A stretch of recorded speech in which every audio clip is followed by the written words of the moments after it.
우리 늘 잊어먹기 잘하는 우리 인생에 하나님께서 이런 절기를 허락하셔서 우리가 우리 된 것을 늘 다시 한번 돌아보게 하시는 것은 얼마나 큰 축복인지 모릅니다. 우리는 사실 광복절이라는 공휴일이 없으면 해방이라는 것을 이제는 되새기지 않을 만큼 잊혀져 가고 있고, 또 한글날, 3.1절 이런 기념일들을 가짐으로 인해서 간신히 1년에 한 번 그날의 의미를 되새기게 되는 것입니다. 하나님께서 우리에게 7일에 한 번씩 이렇게 모이게 하시고, 또 계절을 따라 부활절, 성탄절, 추수감사절 이렇게 하시는 것은 다 뜻깊은 이유가 있기 때문입니다. 우리는 늘 현재 상태에 만족하고 과거를 잊기 잘하는 사람들이기 때문입니다. 중국 춘추 전국시대에 나오는 고사들 중에 와신상담이라는 유명한 고사가 있습니다. 오나라와 월나라가 그 심각한 싸움을 벌이던 때에 부차와 구천이, 어느 나라 왕이 부차고 어느 나라 왕이 구천인지는 모르겠습니다. 하여튼 이것만 외우는 것도 얼마나 대단합니까? 그렇죠? 한쪽이 먼저 패해서 와신을 했죠. 나무 장작을 쌓아놓고 그 위에 누워 자면서 그 불편함을 기억하면서 그 복수심을 잊지 않으려고 애를 써서 드디어 성공합니다. 거기서 진 구천이 이번에는 쓸개를 매달아 놓고 매일 아침 저녁 문지방을 건너갈 때마다 쓸개를 핥으면서 상담을 하면서 그 복수심을 잊지 않으려고 애를 써서 결국 그 일을 이루고야 맙니다. 근데 거기도 보면 와신을 했던 처음 오나라 왕이었네요, 월나라 왕이었네요. 하여튼 둘 중에 하나 나라 왕이, 그가 그 복수심을 일깨웠던 나날들을 편안해지자 잊어버리고 맙니다. 역사가 주는 교훈이 이겁니다. 역사를 통해서 인간은 배우지 않는다. 역사의 귀중한 교훈이죠. 지나간 과거를 늘 잊으려고 하고 현재에 안주하려는 습성이 있습니다. 그래서 하나님께서 일주일에 한 번씩 만나게 하시고 이런 의식을 우리에게 절기를 따라 베풀게 하시는 것을 여러분 마음속에 가볍게 생각지 말기를 바랍니다.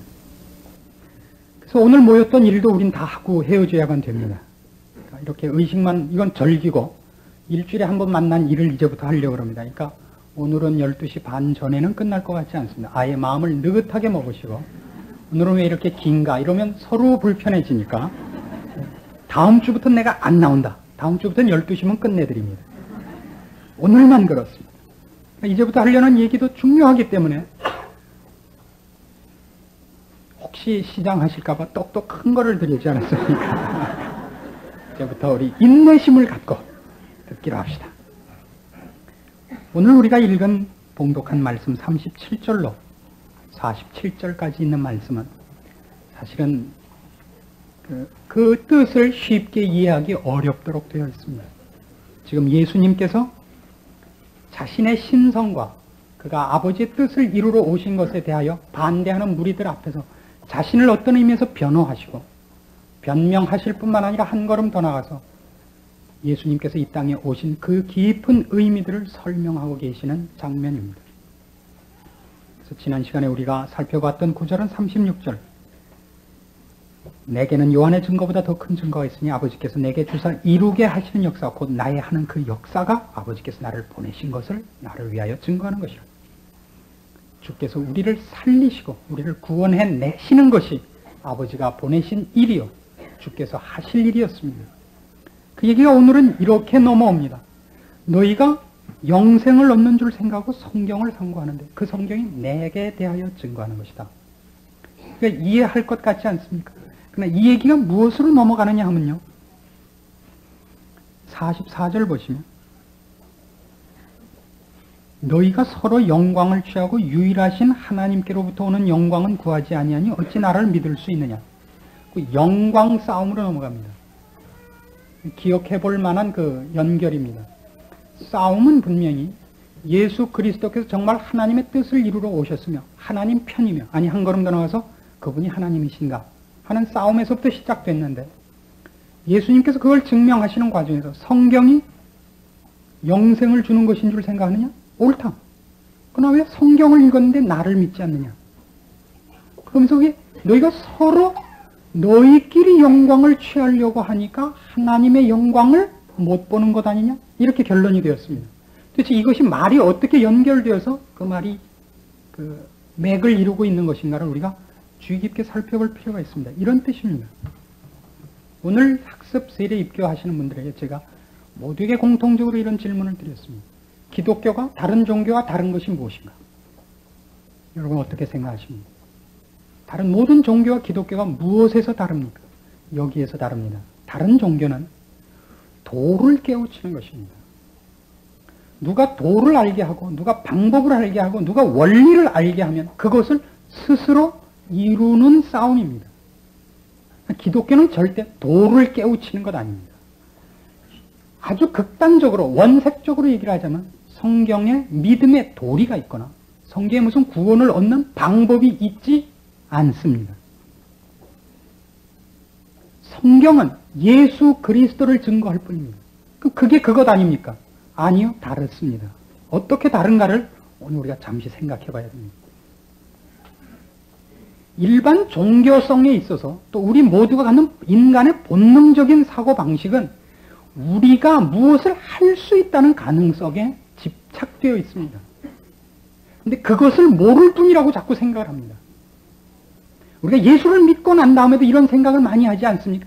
이것을 옛날에 누군가 나에게 이렇게 설명을 했었더라면 내가 그때 이미 믿었을 것인데 그때는 이렇게 설명해 주는 사람이 없었고 그때는 뭐 딴소리만 해서 내가 못 알아들었는데 이번에 이런 설명을 듣자 내가 척 알아들었다. 그러니까 이제 구원은 내게 맡겨라. 다 앉아서 구경들이나 하시라. 나가서 자기가 깨우친 방법대로 설명을 합니다. 결국 몇 명 돌아오던가요? 2명 반? 2명은 자기 자식이고 반은 남편이고. 이상하게 안 되죠, 해보니까. 또 큰 문제는 그래서 될까봐 저는 또 걱정입니다. 돼서 나쁠 건 없습니다만은 그가 잘못 정리하고 있을까봐 겁이 납니다. 성경이 얘기하는 건 이겁니다. 보세요. 39절 말씀입니다. 너희가 성경에서 영생을 얻는 줄 생각하고 성경을 상고하거니와 이 성경이 곧 내게 대하여 증거하는 것이거다. 그러나 너희가 영생을 얻기 위하여 내게 오기를 원하지 아니하도다. 나는 사람에게 영광을 취하지 아니하노라. 다만 하나님을 사랑하는 것이 너희 속에 없음을 알았노라. 참 재밌지요. 성경을 읽으면 성경 속에 구원의 도리와 구원의 방법이 있을 거라고 생각을 했습니다. 특히 구약이 그걸 증명합니다. 이스라엘 백성은 모두 성경 속에 우리가 구원을 얻을 조건과 방법이 있을 거라고 생각했습니다. 구약의 핵심은 희망이 없다는 것입니다. 인간은 희망이 없다. 구약만큼 하나님께서 지금보다 더 철저하게 간섭하신 때는 없습니다. 기적으로, 축복으로 즉각적인 반응을 보이셨습니다. 오늘날도 많은 사람들이 구약 시대를 더 좋아하는 사람들이 있습니다. 왜 요즘은 구약같이 하나님에 대해서 좋지 않은 소리 하면 지진이 일어나서 빠져 죽거나 문둥병에 걸리거나 옳은 사람을 향해서 가짜가 저 사람이 악당이에요 그러면 손끝으로부터 문둥병이 자라락 들어온다든가 이런 일이 없습니까? 이유가 있죠. 구약이 증명하려는 바는 그렇게 해도 인간이 하나님 앞에 오지 않더라는 얘기입니다. 그러니까 구약에서 증명하고 싶은 것은 인간이 구약의 계명을 지킨 것까지도 그 계명을 하나님 앞에 오기 위하여 지키는 것이 아니라 사람과 사람 사이의 우열 경쟁을 위해서만 사용하더라 이겁니다. 그러니까 구약시대를 보면 구약시대 평민들이 타락한 것보다는 언제나 제사장급의 타락이 더 많다는 사실입니다. 하나님을 가까이 모시는 자들이 더 하나님 편에 서지 않고 그것을 이용해서 사리 사욕을 취하더라. 그래서 하나님께서 분명히 이렇게 선언하십니다. 너희가 내 법대로 살면 너희가 짓지 않은 집에서 살고 너희가 심지 않은 열매를 먹고 너희를 쫓아 들어왔던 군대가 한 길로 들어왔을지라 도망갈 때는 10길로 도망가고 너희 하나가 그 나라 군대를 1000명을 당하고 10,000명을 당하리라. 그러나 내 말을 듣지 아니하면 너희가 지은 집에 다른 사람이 잘 것이요 네가 심은 포도나무를 다른 사람이 와서 먹을 것이요. 네가 한 길로 쳐들어갔다가 10길로 도망올 것이라. 선언만 그렇게 하신 것이 아니라 실제로 구약이 그것을 증명합니다. 그들이 어떻게 하나님 말씀에 청정했을 때 기적 같은 보호를 받았는가. 그들이 하나님을 외면했을 때 어떻게 엄청난 저주와 진노와 형벌을 받았어야만 했는가. 구약의 역사입니다. 그래서 결국 이스라엘 백성이 하나님 앞에 돌아왔느냐 하면 아니요, 안 돌아왔습니다. 그래서 구약은 이렇게 말하자면 미완성으로 끝납니다. 이 백성은 아무리 잘 가르치고 아무리 따끔하게 경고를 해도 방법이 없다. 우리는 이들을 개조하는 수밖에 없다. 성경의 가장 중요한 결론입니다. 그러나 우리는 끊임없이 우리 자체를 누가 와서 간섭하고 나를 고쳐야 된다는 것에 항복하기를 싫어합니다. 우리는 우리가 할 수 있을 것을 달라고 요구를 합니다. 깨달을 것을 달라고 그러고 내가 행할 것을 달라고 그래요. 그래서 자랑하고 싶어 한다 이겁니다. 자랑하고 싶어 한다. 예수님께서 여기서 얘기하시는 것이 그겁니다. 너희가 성경에서 영생을 얻는 줄 알고 성경을 상고하느냐? 그렇다. 너희가 스스로 구원 얻을 조건도 가능성도 방법도 없기 때문에 하나님께서 나를 보내시겠다고 얘기했다. 그건 처음부터요. 창세기부터 기록된 약속입니다. 너희가 성경을 제대로 상고하였다면 우리가 누구며 죄인이라는 것이 어떻게 나한테 확실한 얘기인가를 알고 나에게 매달렸으리라. 그러나 너희는 구원을 얻기를 원하는 자들이 아니라 자랑하기를 원하는 족속이니라. 너희가 그 성경을 갖고 서로 간에 영광을 취하고 서로 잘했다고 칭찬하고 너희끼리 잘 먹고 잘 살기 위해서 성경을 상고했지. 그 말씀을 제대로 확인하기 위해 상고한 적이 있느냐? 아니, 할 능력이 있느냐? 이 질문이 지금 39절 말씀인 것입니다. 여러분 어떻게 생각하십니까? 기독교란 절망의 종교입니다. 그런 의미에서는 인간은 희망이 없다는 것을 선언하는 것입니다. 그래서 다른 종교가 우리가 어떤 경지에 도달하고 자신을 훈련시켜 어떤 것을 돌파하는 것이라면 우리는 희망이 없다고 주저앉은 사람들입니다. 그래서 우리의 구원은 나로부터가 아니라 누군가가 와서 나를 붙잡아 가는 수밖에 방법이 없답니다. 나를 붙잡아 가는 조건이 나에게 있지 않습니다. 그쪽에서 와서 나를 붙잡아 가는 겁니다. 이것이 오늘 핵심입니다. 44절을 다시 보죠. 너희가 서로 영광을 취하고 유일하신 하나님께로부터 오는 영광은 구하지 아니하니 어찌 나를 믿을 수 있느냐. 이것이 왜 영광 논쟁으로 가느냐. 바로 이 문제 때문에 그렇습니다. 우린 절망스러운 존재입니다. 더러운 존재입니다. 본질상 진노의 자녀입니다. 우린 아무도 서로를 향하여 칭찬할 자도 없고 자랑할 자도 없고 꼬집어 뜯고 욕할 것도 없습니다. 너무 희망이 없기 때문입니다. 서로 간에. 우리에게 구원 얻을 만한 조건도 이쁘게 보일 아무런 근거도 없는데 하나님께서 메시아를 준비시키셨습니다. 그리스도를 준비시키셨습니다. 히브리어 말로는 메시아라 그러고 그리스 말로는 그리스도라 그럽니다. 예수 그리스도를. 그거는 다른 말이 아니라 기름 부음 받은 자란 뜻입니다.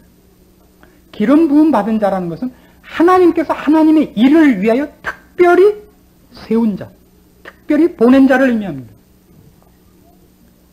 예수 그리스도를 우리에게 보내셨다는 것은 우리가 기름 붓고 우리가 선출한 우리의 대표가 아니라 하나님께서 우리를 위하여 준비하신 그분의 선축이요, 그분의 작정이요, 그분의 작품이란 뜻입니다. 그것이 왜 하나님의 영광이라는 것으로 나타나는가를 이제 우리가 감잡을 수 있습니다. 우리는 아무도 구원 얻을 만한 조건도 능력도 가능성도 이쁘게 보일 만한 끈앞을도 없는데 하나님께서 우리를 위하여 예수 그리스도를 준비시키셨습니다. 우리를 대신해서 그를 죄값으로 내놓으셨습니다. 그것이 왜 하나님의 영광이 아닙니까? 왜 감사할 것이 아닙니까? 우리는 성경을 읽으면서 예수 그리스도를 만나면서 이 감격과 이 감사와 하나님 아버지의 영광에 대하여 무릎 꿇게 되는 것입니다. 그분이 준비하셨습니다. 그분이 예수 그리스도를 준비하사 이 땅에 보내셨습니다. 그를 죽이러 보내셨습니다. 지금 예수님께서 이 하시는 말씀, 여기 44절에 있는 말씀같이 너희가 서로 간의 영광을 구하고 아버지께로부터 오는 영광을 구하지 아니하니 어찌 나를 믿을 수 있느냐가 한탄입니까? 그런 얘기입니다. 이것이 한탄입니까? 너희가 어찌 나를 못 알아보느냐? 안타까워하시는 겁니까? 본문에서만은 그렇게 느끼시면 안 됩니다. 당연한 얘기를 하시는 겁니다. 너희가 나를 알아볼 수 있겠느냐? 너희 실력으로 너희끼리 영광이나 취했지 하나님의 영광을 구할 수 있겠느냐? 그건 없는 일이다. 내가 이 말을 하는 것은 너희가 알아들으라고 하는 건 아니다. 나중에 너희가 중생한 다음에 이 말이 무슨 말인지 알아듣고 그때 겸손해져라. 아마 그런 느낌일 것입니다. 왜요? 예수님께서는 지금 자신을 증명하시려고 이 말을 하는 것 아닙니다. 이렇게 설명을 하면 알아먹느냐 하면 그렇지 않습니다. 그러려면 죽으러 오실 필요 없죠. 여기가 언제나 큰 싸움입니다. 모든 이단은 바로 이 문제를 붙잡고 늘어지는 겁니다. 예수님은 설득하고 설득했지만 실패했다. 그럼 모든 사람들을 하나님 앞으로 인도하기 위하여 영생의 말씀을 갖고 오셨지만 아무도 그를 영접하지 않았고 아무도 살려내는 일에 실패했다. 그래서 그는 원치 않았지만 결국 자기가 구해내려고 했던 사람들에게 도리어 붙잡혀서 죽고야 말았다. 누가 예수를 죽으러 왔다고 말하는가? 요따오 신문 광고를 내는 사람이 있습니다. 심각한 문제죠. 죽으러 오셨습니다. 지금 자신을 변명하시는 거 아닙니다. 나는 죽으러 왔느냐. 너희가 나를 못 알아보듯이 내 말도 못 알아먹는다. 그래서 나는 죽어야 한다. 내가 죽음으로 너희 죄를 속하고 아버지께서 드디어 너희 눈을 뜨게 하는 날 있으리라. 그때 내가 너희에게 한 말을 다른 보혜사께서 오셔서 다 생각나게 하고 그게 무슨 뜻인지 알게 하리라. 예수님이 하실 일이었던 것입니다. 죽으러 오셨습니다. 모든 이단은 바로 이 문제를 근거로 해서 자기네들의 영역을 삼습니다. 실패하신 예수, 그러나 이제 성공하러 온 문 아무개, 이렇게 등장을 합니다. 저희 교회 장로 집사님들 중에 문씨가 없는 것을 제가 참 영광으로 생각합니다.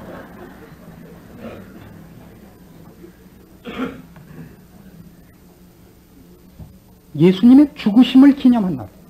그리고 그가 다시 살아난 것을 기념합니다. 다시 사신 것만을 생각하셔서는 안 됩니다. 그가 죽으러 오셨고 기어코 죽으셨다는 것은 우리에게 다른 아무런 가능성도 방법도 없었다는 선언인 줄 아셔야 됩니다. 우리는 아무도 누구보다 낫지 않습니다. 그리고 누구가 누구보다 못하지도 않습니다. 그것은 서로 비교할 수 없을 만큼 한심한 처지에 있었습니다. 아무런 방법이 없어서 예수님은 죽으셔야 했고, 그 죽으실 예수 그리스도가 하나님과 우리를 화해시키기 위하여 예수님이 들어오신 것이 아니라 하나님 아버지께서 그분을 정하여 예비하여 보내신 것입니다. 그를 메시아라 그러고 그리스도라 그럽니다. 그러나 이제 우리가 이 문제에서 단 하나 기억하고 넘어가야 할 현실적인 결론이 있습니다. 사도행전 2장을 찾아보십시오. 사도행전 2장 36절. 오순절 강림 이후에 베드로가 한 유명한 설교입니다. 그런즉 이스라엘 온 집이 정령할지니 너희가 십자가에 못 박은 이 예수를 하나님이 주와 그리스도가 되게 하셨느니라. 기억하십시오. 예수님은 우리를 위하여 하나님 쪽에서 보낸 분이기 때문에 그리스도, 메시아, 기름 부음 받은 자입니다. 우리가 선택하고 우리가 요구한 것이 아니라 하나님이 준비하여 우리를 위하여 보내신 분입니다. 죽으러 보내셨습니다. 그분이 우리 죄를 대속하셨을 뿐만 아니라 우리의 주인이십니다. 우리는 이제 그분의 말씀과 그분의 요구대로 살기로 결심한 자들입니다. 예수를 믿는 것에서도 또 믿고 난 다음에도 신자들에게서 가장 큰 싸움은 뭐냐? 죄의 본성입니다. 죄의 본성은 다른 것 아닙니다. 서로 영광을 취하는 것입니다. 죄란 뿌리 깊게 하나님과 동등되거나 하나님보다 높아지려는 싸움입니다. 맨 처음 에덴 동산에서의 타락을 기억하십시오. 하나님이 참으로 이 실과를 먹지 말라 하더냐? 이 실과를 먹으면 너희가 하나님과 동등될 것이기 때문에 하나님께서 금한 것이라. 그래서 왜 따먹었어요? 만 먹으려고 따먹었죠. 그랬다 어떻게 되죠? 정말 죽어버렸습니다. 하나님으로부터 추방당했습니다. 죄란 다른 건 아닙니다. 끊임없는 자존심입니다. 하나님 앞에 용서를 구하고 도우심을 구하고 이것이 싫습니다. 본성적으로 싫습니다, 인간은. 그래서 훨씬 다른 종교가 마음에 들어요. 스스로를 부추기고 자기가 할 것이 있기 때문에 훨씬 떳떳하기 때문입니다. 왜 예수를 안 믿으려고 들죠? 머리 숙이기 싫어서입니다. 그래서 성경을 이건 믿으면 좋은 곳에 갑니다. 이건 믿으면 행복해집니다. 이렇게 얘기하는 것은 어떤 의미에서 복음을 약화시키는 겁니다. 그건 믿어야 되는 것입니다. 안 믿으면 큰일 나는 것입니다. 그리고 우리는 피조물입니다. 하나님이 우리를 만드셨습니다. 감히 어디다 고개를 들며 어디다 말대꾸를 해요. 하나님은 아십니다. 우리가 그러지 못하는 존재인 것을. 그래서 예수 그리스도를 내 죄값을 위하여 대신 죽이러 보내셨습니다. 그리고 실제로 죽이셨습니다. 그는 가시관을 쓰고 홍포를 입고 십자가에서 죽으셨습니다. 온갖 조롱과 경멸 속에 죽으셨습니다. 너희가 서로 영광을 취하고 하나님께로부터 오는 영광을 구하지 아니하니 어찌 나를 믿을 수 있겠느냐. 그걸 아시기 때문에 죽으셨습니다. 그래서 오늘 우리는 아는 자리에 왔습니다. 그러나 우리는 아직도 이 문제를 해결하지 못하지 않습니까? 예, 이젠 믿어드렸습니다. 됐죠. 이제는 제가 하나님 앞에 해드릴 거 했으니 하나님도 내가 필요한 것 해주십시오. 이거 어떻게 해결해 주십시오. 이것이 여러분의 요구여서는 안 됩니다. 우리는 그를 알았기 때문에 그를 정말 주인으로 삼을 줄 알아야 됩니다. 항복하십시오. 무릎 꿇으십시오. 그의 말씀에 순종하기로 결심하십시오. 이것이 여러분의 행복이요 유일한 생명의 길입니다. 기도하십시오. 하나님 아버지 은혜를 감사드립니다. 우리 죄인들을 위하여 예수 그리스도를 이 땅에 보내시며 십자가에서 죽이셨습니다. 거기서 우리 죄를 해결하시고 우리 하나님의 자녀 삼으시며 영원한 영광과 축복을 약속하셨습니다. 우리가 이 사건을 통하여 깊이 기억할 것 있다고 하나님 말씀하십니다. 너희가 서로 간의 영광을 취하지 말고 너희가 누구인지 확인하고 너희에게 복 주는 나 아버지 하나님께 나와 무릎 꿇으라 요구하십니다. 우리의 교만과 자만과 죄악으로 얼룩진 자존심을 무너뜨려 주시옵소서. 주 앞에 무릎을 꿇으며 우리의 머리를 조아리고 아버지께 은혜와 자비를 구하는 자리에 서게 하시옵소서. 오늘 우리의 마음이 주를 앙망하기 이 자리에까지 나왔사온데 기껏 나와서 완악한 심령을 가지고 머리를 뻣뻣이 들고 주의 진노를 자초하는 자 되지 말도록 하시옵소서. 우리 인생을 사는 동안 우리를 위하여 메시아를 준비하신 우리 하나님 아버지의 은혜와 사랑에 감동한 순종과 충성과 믿음의 인내와 주의 약속을 따라 사는 참다운 봉사가 있게 하옵소서. 짧은 인생을 끝내 내 아버지 하나님 만나는 날 기쁨과 감격의 찬송이 우리 마음에 흘러넘치는 날을 기억하고 살도록 하시옵소서. 오늘도 신음하는 우리 믿음의 형제들이 여기저기에 많이 있습니다. 병마로 인하여 또는 삶의 현장에서 고달픔을 인하여 또 여러 가지 기가 막힌 운동이 속에서 주를 향하여 도우심을 구하는 기도들이 있습니다. 주여 저들의 심령에 주님께서 허락하시는 위로를 주시고 평안을 주시고 우리가 이 세상에서 당하는 어떤 고통도 하나님의 사랑에서 우리를 끊을 수 없음을 인하여 감사하게 하옵소서. 짧은 인생을 지나가면 영원한 나라에서 우리 하나님과 더불어 살 것을 기억하게 하사 타협하지 말게 하시고 내 아버지 하나님 앞에 몹쓸 언사를 내뱉지 않게 지켜주시옵소서. 우리의 입술은 주를 시인하며 내 아버지 하나님을 찬양하며 그 영광을 증거하는 일에만 쓰이게 하옵소서. 예수님의 이름으로 기도합니다. 아멘.